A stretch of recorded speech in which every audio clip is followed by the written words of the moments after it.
Welcome to AP news వై. రాష్ట్ర వ్యవసాయ సహకార మార్కెటింగ్ పశుసంవర్ధక శాఖ డైరీ డెవలప్మెంట్ మత్స్య శాఖల మంత్రిగా శ్రీ కింజరాపు అచ్చెన్నాయుడు శుక్రవారం రాష్ట్ర సచివాలయం 4 భవనంలోని ఛాంబర్లో ప్రవేశించి వేద పండితుల ఆశీర్వచనాల మధ్య పూజా కార్యక్రమాల అనంతరం మంత్రిగా బాధ్యతలు స్వీకరించిన సందర్భంగా మర్యాదపూర్వకంగా కలిసిన టెక్కలి తెలుగుదేశం పార్టీ ముఖ్య నాయకులు.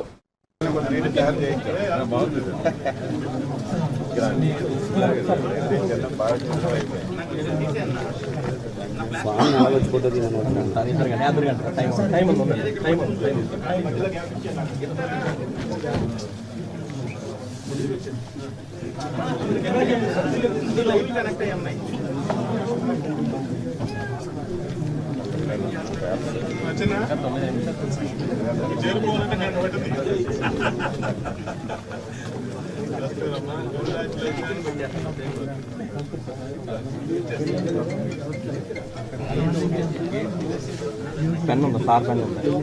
టైం ఉన్నది.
Back side logo light ఆపిస్తారా?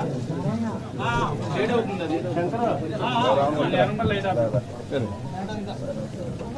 ఒక్క నిమిషం, టైం ఉంది.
తీసేయండి రెండు ముక్కలు తీయండి రైట్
అందరికీ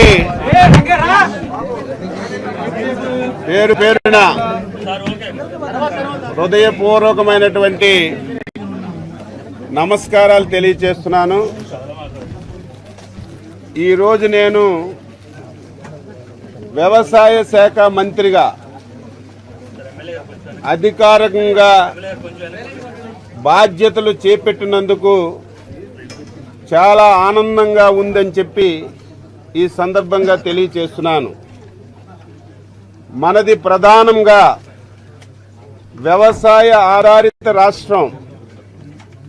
రాష్ట్ర జనాభాలో 62% మంది అంటే దాదాపుగా 3.07 కోట్ల మంది వ్యవసాయం, వ్యవసాయ అనుబంధ రంగాలపైన ఆధారపడినటువంటి విషయాన్ని ఈ సందర్భంగా తెలియజేస్తున్నాను. ఇటువంటి వ్యవసాయ రంగం, సహకార రంగం, మార్కెటింగ్ రంగం, పశు వైద్యం, డైరీ డెవలప్మెంట్ మరియు మత్స్య శాఖ లాంటి కీలకమైనటువంటి రంగాలను కలిపి ఆ మంత్రిత్వ శాఖను నా మీద అచంచలమైన విశ్వాసం, నమ్మకంతో అప్పజెప్పినటువంటి రాష్ట్ర ముఖ్యమంత్రి పెద్దలు గౌరవనీయులు శ్రీ నారా చంద్రబాబు నాయుడు గారికి హృదయపూర్వకమైనటువంటి నమస్కారాలు తెలియజేస్తున్నాను. ఇప్పుడే చెప్పాను, 62% జనాభా ఆధారపడినటువంటి ఈ రంగాన్ని ఏ ప్రభుత్వం అయినా సరే అత్యంత ప్రాధాన్యతగా తీసుకొని పని చేయవలసినటువంటి బాధ్యత ఉంటుంది. దురదృష్టవశాత్తు గత 5 సంవత్సరాలు 2019 నుంచి 2024 వరకు ఎవరైతే ఈ రాష్ట్రాన్ని పరిపాలించారో ఆ వ్యక్తి వ్యవసాయ శాఖకి తాళం వేశారని చెప్పి సందర్భంగా తెలియచేస్తున్నాను. ఇంత ప్రాధాన్యత కలిగినటువంటి శాఖ ఉందో లేదో తెలియనటువంటి పరిస్థితి ఏర్పడింది. ఎంత బాధ కలుగుతుందంటే ఒక మానవుడు ఆరోగ్యవంతుడైనా సరే ఆరోగ్యం లేకపోయినా సరే ప్రతి 5 మాసాలకి 6 మాసాలకి మెడికల్ చెకప్ చేసుకొని ఆరోగ్యం ఏ విధంగా ఉంటుంది, ఆరోగ్యం బాగులేకపోతే ఏ విధంగా ముందుకెళ్లాలని ఆలోచన చేస్తారు. అదేవిధంగా వ్యవసాయంలో అత్యంత ప్రాధాన్యత కలిగినది భూమి. భూమి ఏ విధంగా ఉంది, భూమి యొక్క సార్థత ఏ విధంగా ఉంది తెలుసుకోవలసినటువంటి పరిస్థితి ఏ ప్రభుత్వం పైన ఉంటుంది. ఈరోజు 5 సంవత్సరాల్లో కనీసం గత ప్రభుత్వం ఒక్కటంటే ఒకటి భూసార పరీక్షలు చేయలేదు.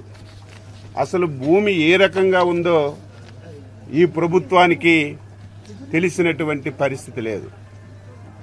విత్తనాలు లేవు, ఎరువులు లేవు. కష్టపడి పండించుకుంటే ఆ పంటకి గిట్టుబాటు ధర లేదు. పంట అమ్ముకుంటే 5 మాసాలు 6 మాసాలు డబ్బులు ఇచ్చినటువంటి దాఖలాలు కూడా లేకుండా రైతు తీవ్రమైనటువంటి ఇబ్బందుల్లో ఈ రాష్ట్రంలో ఉన్న విషయం ఈ సందర్భంగా తెలియజేస్తున్నాను. ఎన్డీఏ ప్రభుత్వం, అందులో చంద్రబాబు నాయుడు గారి నాయకత్వంలో ఆంధ్రప్రదేశ్లో ఉన్నటువంటి ప్రతి రైతు ఆత్మ గౌరవంతో బతకాలనేదే ఏకైక నిదానంగా ఈరోజు పని చేస్తామని చెప్పి తెలియజేస్తున్నారు. ఈ రోజు నుంచి ఆంధ్రప్రదేశ్లో ఉన్నటువంటి రైతాంగానికి ఎన్డీఏ ప్రభుత్వం తరపున, చంద్రబాబు నాయుడు గారి తరపున ఒక విన్నపం విన్నవిస్తున్నాను. ఎవరు కూడా అధైర్యపడొద్దు, ఆత్మహత్యలు చేసుకోవద్దు. ఏ రైతుకి ఏ ఇబ్బంది ఉన్నా, ఏ రైతుకి ఏ సమస్య ఉన్నా ప్రభుత్వానికి సంప్రదించండి, ప్రభుత్వానికి సమాచారం ఇవ్వండి. సాధ్యమైనంత వరకు ఆ సమస్యని పరిష్కరించడానికి ప్రయత్నం చేస్తాం. ఇప్పటికే రాష్ట్ర ముఖ్యమంత్రి శ్రీ నారా చంద్రబాబు నాయుడు గారు ఈ శాఖ పైన సమగ్రమైనటువంటి రివ్యూ చేశారు. ఆశ్చర్యపోయారు. ఆయన స్పష్టంగా ఒకటే మాట చెప్పారు. 2014 నుంచి 2019 వరకు ఆ రోజు తెలుగుదేశం ప్రభుత్వం వ్యవసాయ రంగానికి, వ్యవసాయ అనుబంధ రంగాలకి ఎటువంటి కార్యక్రమాలు చేశారో అవన్నీ కూడా మళ్ళీ పునః ప్రారంభించమని స్పష్టంగా ఆదేశాలు ఇచ్చారని చెప్పి ఈ సందర్భంగా తెలియజేస్తున్నాను. అందులో భాగంగానే ఈరోజు నా డిపార్ట్మెంట్స్ 4 ఉంటే 3 డిపార్ట్మెంట్స్లో 6 ఫైళ్ళ మీద సంతకం పెట్టాను. అందులో వ్యవసాయ శాఖలో మొదటిది పొలం పిలుస్తుంది. ఆ రోజు చంద్రబాబు నాయకత్వంలో 2014 నుంచి 2019 వరకు ఈ కార్యక్రమం చాలా దిగ్విజయంగా జరిగింది. మళ్ళీ ఈ కార్యక్రమాన్ని రేపు 23వ తారీఖున రాష్ట్రం మొత్తం మీద ఈ కార్యక్రమాన్ని ప్రారంభిస్తున్నాం. ఈ కార్యక్రమం ఉద్దేశం ప్రతి మంగళవారం, బుధవారం వ్యవసాయ శాఖ అధికారులు, ప్రజాప్రతినిధులు, వ్యవసాయ శాఖ అనుబంధ రంగాలకు చెందినటువంటి అధికారులందరూ కూడా పొలాల దగ్గరికి వెళ్ళి, రైతుల దగ్గరికి వెళ్ళి వారికి ఎడ్యుకేట్ చేయడం, వారికి సాంకేతిక పరిజ్ఞానాన్ని అందించడం, వారి భూమి ఏ రకంగా ఉంది, వారికి సమస్యలేంటి, ప్రభుత్వం ఏ విధంగా తోడ్పడాలి అనే సూచనలు, సలహాలు ఇచ్చి రైతుకి అన్ని విధాల ప్రభుత్వం నుంచి సహాయ సహకారాలు అందించాలని ఈ కార్యక్రమాన్ని మళ్ళీ ప్రారంభిస్తున్నాం. ఇది 4 మాసాలు జరుగుతుంది. ఖరీఫ్లో 4 మాసాలు, రబీలో 4 మాసాలు. ఎంటైర్ యంత్రాంగం అంతా రైతు దగ్గరికి వెళ్ళి వారి సమస్యలు పరిష్కరించడానికి ఈ కార్యక్రమాన్ని మళ్ళీ ప్రారంభిస్తున్నాం.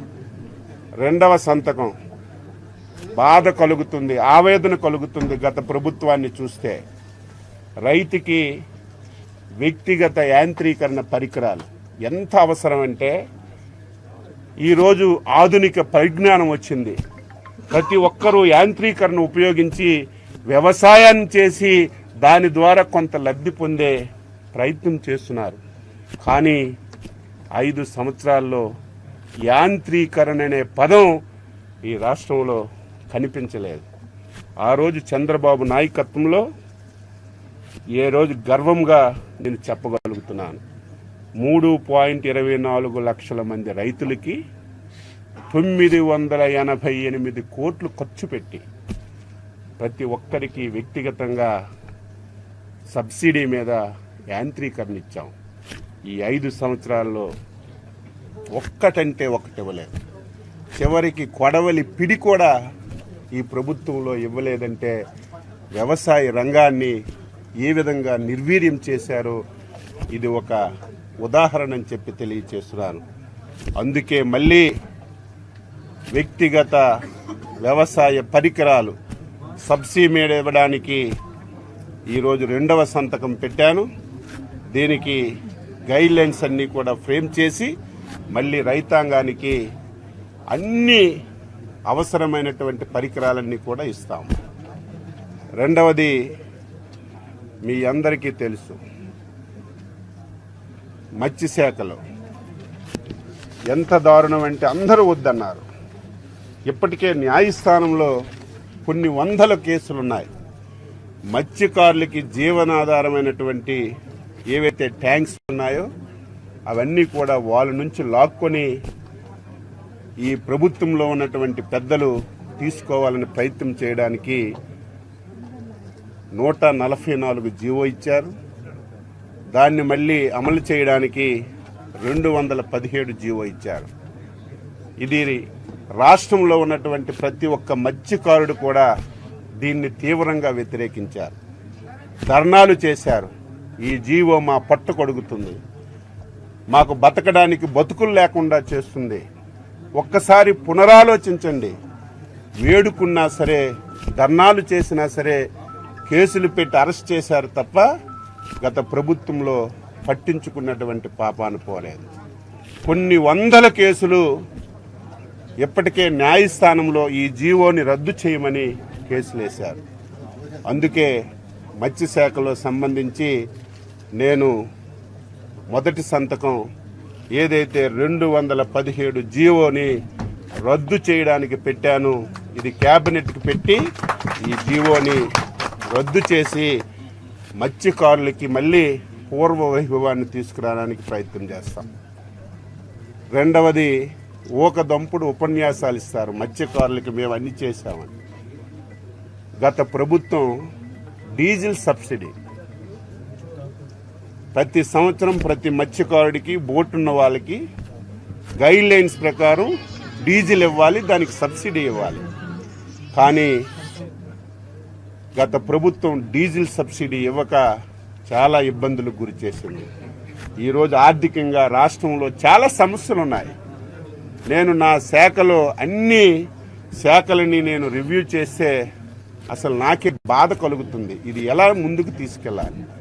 ఏ శాఖలో చూసినా ఇబ్బందులున్నాయి, ఏ శాఖలో చూసినా అప్పులున్నాయి, ఏ శాఖలో చూసినా చాలా సమస్యలున్నాయి. ఇన్ని ఇబ్బందులున్నా మత్స్యకారులకు మేలు చేయాలి కాబట్టి ముఖ్యమంత్రి గారితో చెప్తే 10 కోట్లు ఈ సంవత్సరానికి డీజిల్ సబ్సిడీ ఇవ్వాలంటే నిన్నే ఇచ్చారు. 10 కోట్లు ఈరోజు మంజూరు చేసి వారికి నిధులు కూడా రిలీజ్ చేస్తున్నాను. అది 2వ సంతకంగా మత్స్యశాఖలో పెట్టాం. 3వది అత్యంత ప్రాధాన్యత కలిగింది. రైతుకి వ్యవసాయం ఎంత ముఖ్యమో పాడి కూడా అంత ముఖ్యం. ఏదైతే యానిమల్ హస్బెండరీ శాఖ ఉందో, చాలామంది ఇక్కడ ఉన్నారు, మీరు కూడా ఉన్నారు. తెలుగుదేశం ప్రభుత్వం అధికారంలో ఉంటే ప్రతి 2 మాసాలకి 3 మాసాలకి మెడికల్ క్యాంపులు పెట్టేవాళ్ళు, ప్రతి యానిమల్కి డీవార్మింగ్ చేసేవాళ్ళం. ఎక్కడ ఇబ్బందులున్నా ఇబ్బందులని పరిష్కారానికి ఒక మార్గాన్ని చూపేవాళ్ళం. గత 5 సంవత్సరాలు ఎక్కడ కూడా మెడికల్ క్యాంపులు కానీ డీవార్మింగ్ కానీ ఎక్కడ ఒక్క పసుపుకి మందు ఇచ్చినటువంటి దాఖలాలే. అందుకే మళ్ళీ ఒక టైం బౌండ్ ప్రోగ్రాం పెట్టి ఎంటైర్ రాష్ట్రంలో ఉన్నటువంటి ప్రతి యానిమల్కి డీవార్మింగ్ చేయడానికి ఈరోజు యానిమల్ హస్బెండరీలో సంతకం పెట్టాం. రేపటి నుంచి మెడికల్ క్యాంపులు పెట్టి పూర్తి స్థాయిలో డీవార్మింగ్ కార్యక్రమాన్ని ఈ రాష్ట్రంలో అమలు చేస్తాం. అదేవిధంగా యానిమల్స్ ఎన్నున్నాయో తెలియదు. ముందు ఈ రాష్ట్రంలో అన్ని రకాల యానిమల్స్ ఎన్నున్నాయో ప్రభుత్వానికి ఒక లెక్క ఉంటే దాని మీద ఏం చేయాలో చేయడానికి అవకాశం ఉంటుంది. అందుకే యానిమల్ సెన్సస్ని ప్రతి ఇంటికెళ్ళి ఏ టైప్ యానిమల్ ఉంది, ఎన్ని యానిమల్స్ ఉన్నాయని మొత్తం సర్వే చేసి యానిమల్ సెన్సస్ చేయడానికి కూడా ఈరోజు ఒక సంతకం పెట్టాను. ఈ 6 సంతకాలతో నా శాఖలో పరిపాలన ప్రారంభించాను. ఈ శాఖలో చాలా సమస్యలు ఉన్నాయి. ఈ శాఖని సక్రమంగా మనం ఉపయోగించుకోగలిగితే, ఈ శాఖని సమర్థవంతంగా మనం ముందుకు తీసుకెళ్లగలిగితే రాష్ట్ర జీడిపిలో అంటే రాష్ట్ర ఆర్థికంగా బలపడడానికి 35% ఈ శాఖ ద్వారా వస్తుంది. కానీ గత 5 సంవత్సరాలు ఈ శాఖను పూర్తిగా నిర్వీర్యం చేశారు.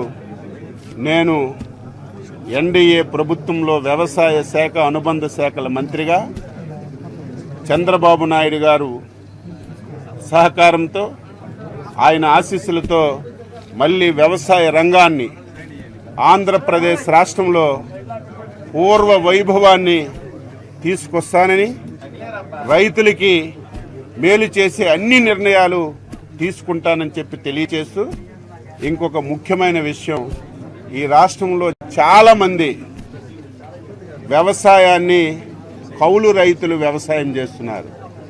కౌలు రైతులకి గత 5 సంవత్సరాలు పట్టించుకున్న దాఖలాలు లేవు. మళ్ళీ కౌలు రైతులకు మాటిస్తున్నాను.